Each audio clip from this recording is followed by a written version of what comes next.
Hi guys, Andy here. Welcome to a game called Ghost of Corporate Future. I'm hoping that is right. I'm in full screen, so I can't see the title of the game. This is part of the Antlers Colorado series. It's actually not a blog. It's actually a very cool story. I have to get into it at some point because it sounds really interesting.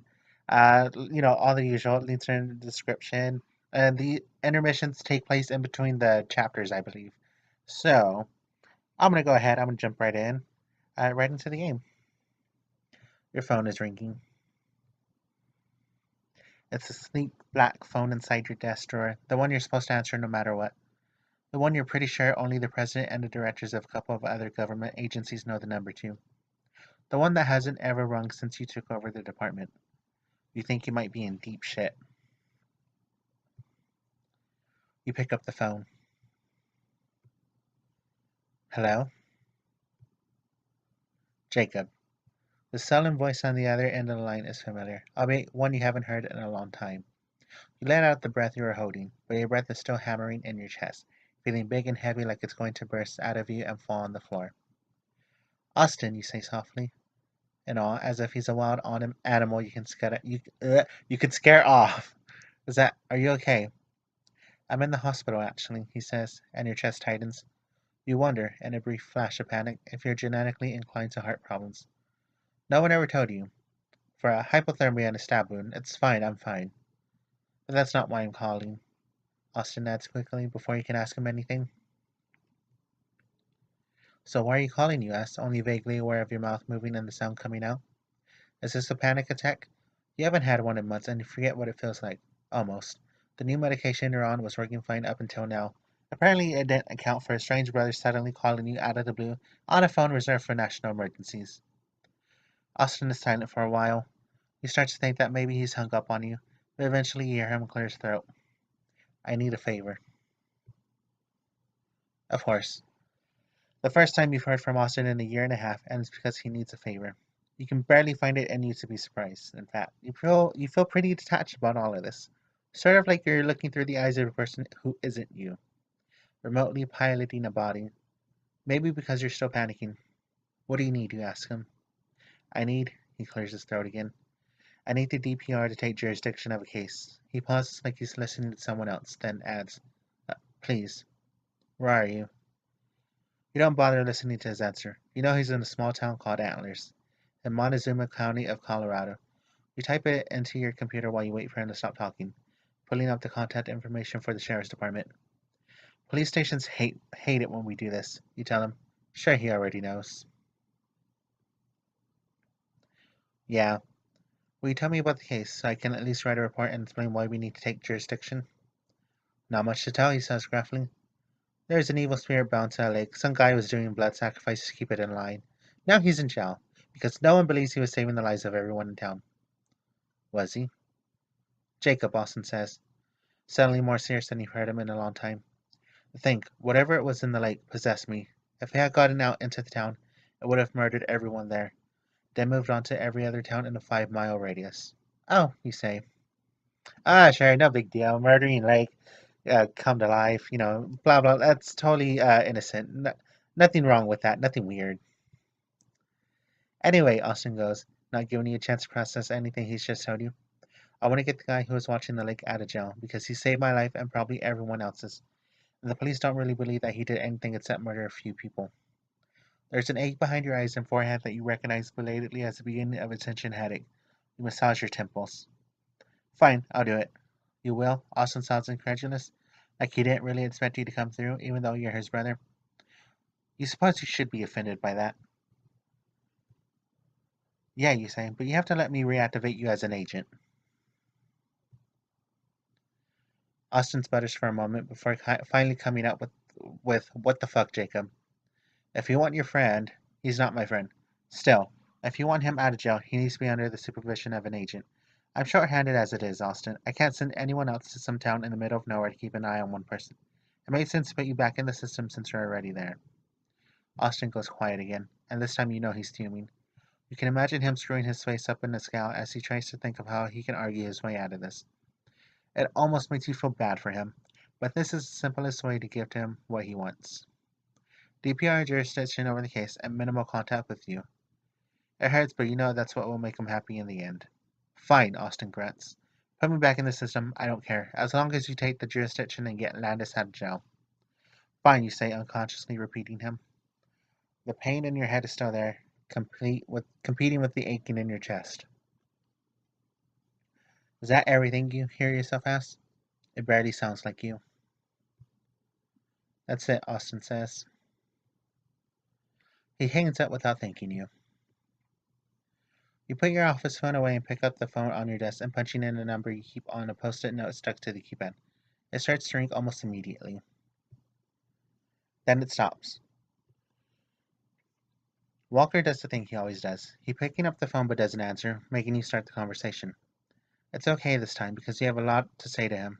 You can feel yourself coming back down into your body, a hot rush of anger flooding you, making your face feel warm. Your free hand is clenched into a fist. What the hell are you doing? Isn't it your job to know that? Walker answers in his usual lazy drawl. You put me back on the payroll just to keep track of me if I remember right. I mean with watching Austin, you snap. Oh yeah, he's in the hospital, last I heard. I know that already. Do you know how I know that? Because he called me personally from the fucking hospital. So what I want to know is, where the hell were you when he was being injured enough to have to go there? Walker is quiet for a moment, a genuinely tongue-tied silence, like he wasn't expecting you to chew him out. Or he was, but he was expecting it to be less harsh, or coming from someone else. Good, you want him to feel bad. If he was standing in front of your desk right now, you'd think you might actually slap him. You sure want to slap something. Finally, he says, a little sheepishly, I lost track of him. You lose track of him for 4 hours, and he ends at stabbed, hypothermic, and what? Possessed? I've left him alone for longer before. I didn't think he could get up to much trouble in 4 fucking hours, okay? So sue me. You pinch the bridge of your nose. It does nothing except make your headache worse. Walker, this is my brother we're talking about. Trouble orbits him like the Earth around the fucking sun. Your job, your only job, is to make sure it doesn't find him. Jesus, okay. Walker seems to have gotten over his momentary surprise at being scolded and sounds exasperated at still being on the phone. Sorry I have a life or whatever. Somehow this is worse than the conversation with Austin. No, you ought to fire him, but that would be playing into his hands. Walker wants nothing to do with the torrent and has gone to some pretty extreme lengths to avoid working for you ever since the first time he quit. But like it or not, the department has to keep him on a tight leash. He's the strongest known telekinetic in North America and Europe, possibly the world, which means he either works for the department in relative freedom or gets thrown into a holding cell. Having a rogue telekinetic as strong as he is running around is just something you can't risk. Although there's nothing stopping him from just coming into work one day, slaughtering everyone in the building. You think about that sometimes. You don't think he would really do it, but at the same time, there's no plan in place for it if it happens. How do you make a plan for escaping someone who can tear your limbs off your body or your eyes out of your head from 30 yards away? You still there? Walker asks from the receiver. You look up from your desk as you think of how it's you want to reprimand Walker and see Finn climbing in through your window. Finn is the head of the biggest crime ring in town and somehow one of your closest friends. No one knows about this, of course, because everyone who works at the department is supposed to be apprehend any member of Finn's crime ring, the Underground, on sight. Especially Finn himself. You tried to do this the first time he showed up in your office unannounced, but he's much bigger than you, and much stronger than you, and good to vent about to your problems. Still, it kind of makes you nervous that he keeps coming in your window like that. But there's no chance in hell you're going to tell your bodyguard about it. Then you'd have to explain why it's been going on for almost a year and a half, and why you've decided to befriend a man who has an organization full of thieves, murderers, arsonists, and literal demons. Ben waves at you. You wave back. He's holding two fast food bats, and you make an educated guess that one is for you. Come to think of it, you didn't eat breakfast this morning, aside from a cup of coffee you drink to take your pills with. Your stomach growls. Hey, Walker says, did you hang up on me? Can I go now? We're not done talking about this, you snap at Walker without taking your eyes off of Finn. Finn raises his eyebrows at you and sits mutely on the couch underneath of your window, waiting for you to finish up. You seemed pretty done just a second ago, Walker drawls. God, you want to smack him. You've never wanted to smack anyone more than you want to smack Walker Rivers at this particular moment in time. Do your fucking job, Walker, you spit into the receiver, annoyed at his tone, at how relaxed he is while your baby brother's in the fucking hospital. Your face is hot again. The next time you screw up like this, I'm sending someone out there to supervise you. You won't be able to use the bathroom without running it by the department and getting my approval. It's an impractical threat. You just admitted to Austin minutes ago that the department is short-handed on agents, which is true. But if you can't fire Walker, you can at least bury him in red tape. And no self-respecting agent can even pretend to enjoy that. Okay, okay, Jesus, Walker says. I'll watch Austin better. I didn't know you cared so much. He's my brother, you say. Uh-huh, Walker says, and hangs up. I don't think I've ever heard you that angry before, Finn says as you smack the receiver down into its cradle. What's that about? Something finally get loose from Area 51? You get up from your desk and walk around to the couch, feeling more and more energy leaking out of your body with each step, like you're a deflating balloon. By the time you get to where Finn is sitting, you don't even have it in you to look stern, much less to complain about him coming in through your window again. You pick up one of the fast food bags and open it, inhaling the greasy French fry smell. This had better be for me. You really thought I would bring myself a lunch and nothing for you? I'm offended, Finn smiles, but you can see it in his eyes that he's still worried. He reaches out and touches you gingerly on the arm as you sit down next to him. What's going on, JJ? You look like shit. You chew and swallow a handful of rice before he answered. Austin called. Austin, Finn asks. You eat another handful of rice as you wait for him to think about it. It only takes a couple of seconds before you see his eyes suddenly light up with recognition. His whole expression rearranges itself into one of sympathy. Oh my god, your brother? He called you? For a favor. You say with your mouth full. For a favor? Jesus. I know, you mumble, swallowing again and fishing your tinfoil wrapped burger out of the fast food bag. He wanted me to get one of his friends out of jail. Something about a possessed lake and some murders. Did I mention he's in the hospital? Jesus, Finn says again. Is he? Oh, he's fine. He got stabbed apparently. But it's nothing he wants me to worry about. Yeah, who? That's totally fine. I got stabbed. It's just a flesh wound. Finn snorts, opening his own bag of food. Of course not. What did you say to him? You sigh.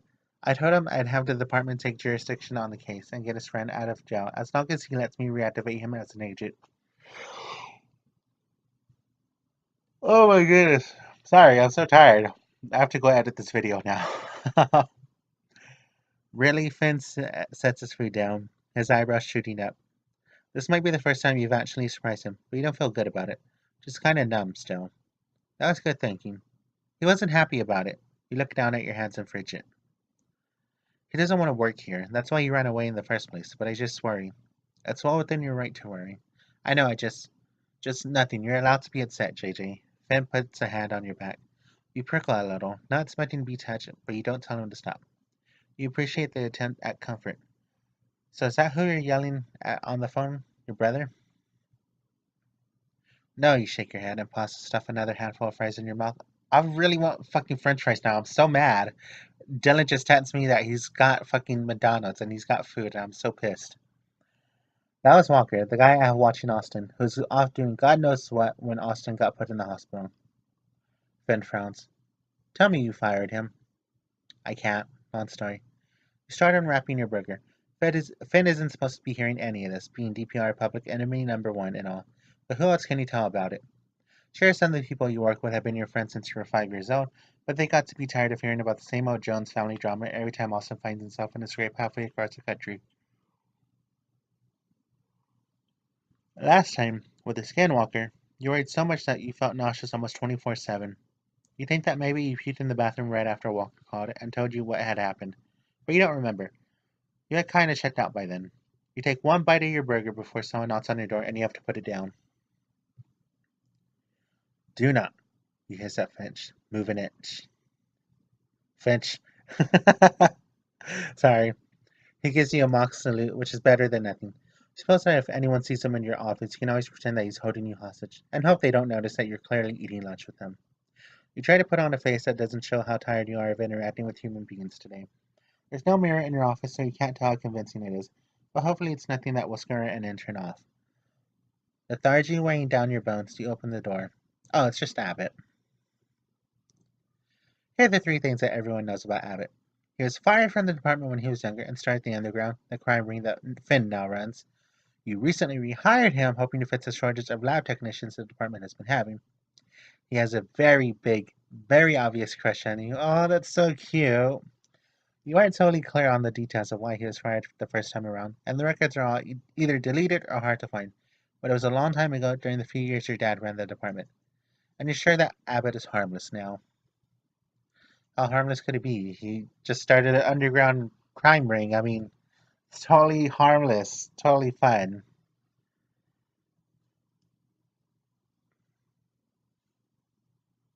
Abbott is tall, thin, with unruly short cropped hair and clothes that seem. Sorry, I gotta fix this real quick. It's bothering me. Uh, where did I stop? He reminds you of a science professor you had at community college. It's hard to imagine him doing any kind of criminal activity, even petty stuff like shoplifting or kicking someone's dog. It looks like he might have a breakdown if a law enforcement official even looked at him the wrong way. Hello, Jacob, he says, fixing his big green eyes on you. His gaze is a little unsettling. His eyes are deep set in his face with dark circles that go all the way around them, like he hasn't slept in a few years. Hi, Abbott, you say. What's up? Abbott stretches the back of his head with one long fingered hand. You can't hold eye contact with him anymore, so you look down at the rest of his face so that it just looks like you're almost still doing it. The skin around his lips slipped chapped and broken, like he's been chewing it. I was wondering if his mouth grows in a smile that seems almost pain. Like to perhaps go and get lunch with me? Your stomach twists. Something about the thought of being alone with Abbott in a car, in your office, in the lab, it doesn't sit well with you. Maybe it's because you're having a weird day, or because you were already done with human interaction about 30 minutes ago. But your body is screaming at you not to do the polite thing and take him up on his offer. Besides, Finn is still in your office. You still look over your shoulder at Finn, sorry. He is, in fact, still there eating his burger. He gives you a look back that you're sure is asking. He gives you a look back that you're sure is him asking that you if he should pretend to be holding you hostage to get Abbott to go away. You give him a very tiny shake of your head. Actually, you tell Abbott, you're not sure what your excuse is going to be even while it's coming out of your mouth. I'm kind of in the middle of a family emergency. My younger brother is in the hospital. You feel a little bad using Austin as your get out of lunch free card, but it's best to let Abbott down gently. Maybe you'll get Walker back on the phone telling him to buy Austin a card. Or a balloon. No, Austin would hate a balloon. Oh, Abbott says.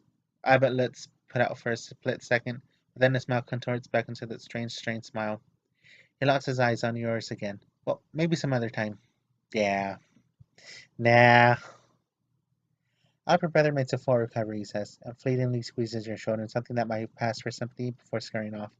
The feeling of his hand on you lingers long after he's gone, making the hairs on the back of your neck prickle. You sort of feel like you need a shower.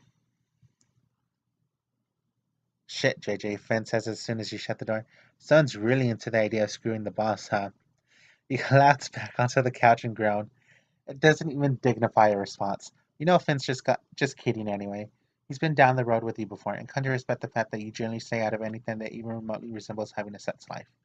Instead of saying anything about that or about Abbott in general, you eat the rest of your burger in silence. That was Abbott, right? Finn asks, waiting for you to nod before he goes on. Creepy as all get out, that guy. You gotta keep an eye on him. I've only heard some stuff of the I've only heard some of the stuff he did, but I don't think he's anything to be afraid of, you say, with a mouthful of hamburger meat. Finn shrugs. Well, it's your call. I know. Everything around here is your call. Think I might go home early, you tell Finn. You haven't taken a sick day since you started working as president of the department. Maybe it's time to change that. The end. That was interesting. I have to edit some of the stuff out because I was yawning way too much.